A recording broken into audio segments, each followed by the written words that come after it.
ज्ञानी और अज्ञानी में इतना फर्क होता है। ज्ञानी कम बोलता है और सुनता ज़्यादा है, और अज्ञानी सुनता कम है और बोलता बहुत ज़्यादा है। ज्ञान प्राप्त करने के लिए किसी शारीरिक मेहनत की ज़रूरत नहीं होती, उसके लिए आपको चाहिए एकाग्रता और बहुत सारा समर्पण। नमस्कार, उड़ान महोत्सव से मैं ऋतु। एक फ़ोन आया कि पंडित जी शादी करवानी है, आप 7 बजे पहुंच जाइएगा। पंडित जी का ठीक है, मैं टाइम पे पहुंच जाऊंगा। पंडित जी अपना टाइम पे पहुंच गए, पर वहां जाके देखा कोई तैयार ही नहीं था। सबको तैयार होते होते 10 बज गए। घर से बारात निकली तो टाइम 10 बजे का था। जब बारात पहुंची तो पंडित ने देखा जो सामान उन्होंने मंगवाया था वो सामान नहीं था। जब तक सारा सामान इकट्ठा हुआ और पंडित जी ने फेरे शुरू करवाए, रात के 2 बज चुके थे। सब काम विधि विधान से हुआ, विवाह संपन्न हुआ। सुबह के 5 बज गए। पंडित जी ने कहा अच्छा चलो मैं चलता हूँ, अब दक्षिणा दे दीजिए। सबका मुंह देखने वाला था, जैसे पंडित जी ने किसी की जमीन मांग ली हो।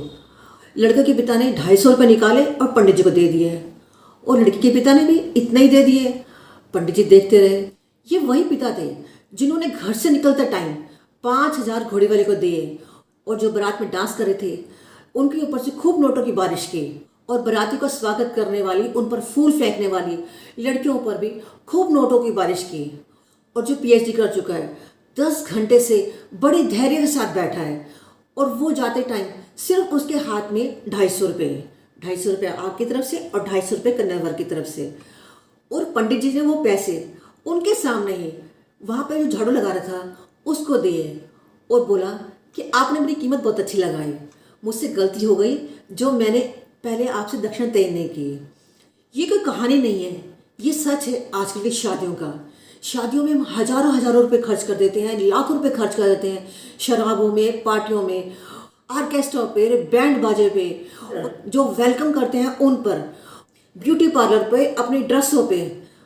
और वो पंडित जो विधि विधान के साथ शादी करवा रहा है, सारे काम संपन्न करवा रहा है, वो आपको लुटेरा नजर आता है। उसको पैसे देने के लिए आप मुंह बना लेते हैं। ऐसा क्यों?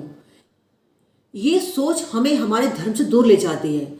हमें संस्कारों को महत्व देना चाहिए, विद्वानों का सम्मान करना चाहिए, वैदिक धर्म का सम्मान करना चाहिए, उनकी रक्षा करनी चाहिए। हमें विद्वानों को उनकी योग्यता अनुसार उन्हें दान दक्षिणा और सम्मान देना चाहिए।